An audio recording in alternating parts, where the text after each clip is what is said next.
So I worked by myself for well over a decade, and I had to work off step ladders all the time. When you don't have somebody to hand stuff up to you while you're on a ladder, it can be supremely frustrating. Over time, I came up with a little system for making stepladder work go smoothly. And today I'm sharing that system with you on the Honest Carpenter Show. While you're here, be sure to sign up for my newsletter. It's starting this summer and it's going to have a bunch of awesome stuff in it. You don't want to miss that, so hit the link down below. Okay, here are my stepladder work tips. Number 1, if you do have to do a lot of stuff on the ladder, take off the tool belt. I almost always advocate for wearing tool belts, but when you're on step ladders, they can get caught on the rungs and prevent you from turning and twisting. If I'm just going up once or twice, I leave it on. But if I'm going to be up on the ladder for a while, I take it off and hang it somewhere out of the way. Now, you still need some way to keep power tools handy, and you should never just lay them on the top. They get knocked off way too easily. The best solution by far is to keep a hook on your tools. My Bosch hammer drill comes with a fold-out hook, which is perfect. And nearly all other small power tools have adapter hooks of some sort. They'll hook right over the ladder spreader bar. Typically, all you have to do is reach down to grab one, or maybe back up a step. And I frequently hang drills from my coin pocket. Been doing this for years. It's so convenient. By the way, I'm installing sound panels in my shop here. The ceiling is some weird 50s masonry panel. God knows what's really in it. I'm definitely using a good mask here because I don't want to inhale this dust. But this requires a lot of tool switching, and racing up and down the ladder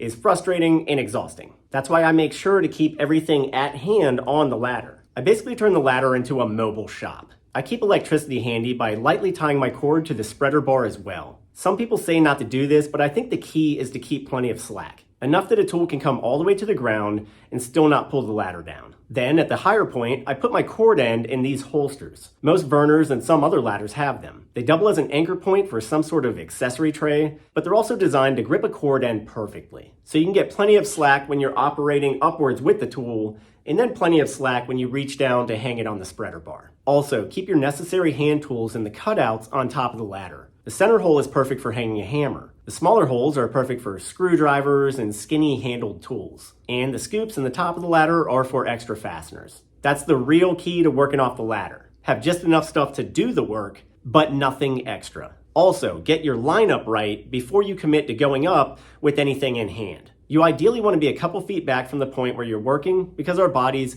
naturally reach over the ladder. Go up and check your spot barehanded. If it doesn't feel right, get down and move it until it does feel right. The more time you put into setup, the faster and easier the work will go. Setting panels overhead like this with no one to help is really awkward. But with everything at hand and my ladder in the right place, it was actually pretty easy, and I could cycle through my tools efficiently. I used a laser level to get rough lineups, a huge time saver when working like this. Then I preset my Tapcons in the cleats I attached to my panel and hit them with my hammer to pressure mark the locations. I put the panel down, keeping its orientation in mind, and I drilled at these places quickly with the hammer drill. Then I set it aside, brought the panel up again the right way, and hung my driver in my coin pocket. I lined up the screw points by feel and by eye and sent them in. If I'd had to go up and down the ladder multiple times while doing this, it would have been exhausting. But with just a bit more time in setup and a system in place for tool management, I knocked out each panel in about 10 minutes. So, hooks on power tools. Have all the tools and fasteners that you need at the top and no extras.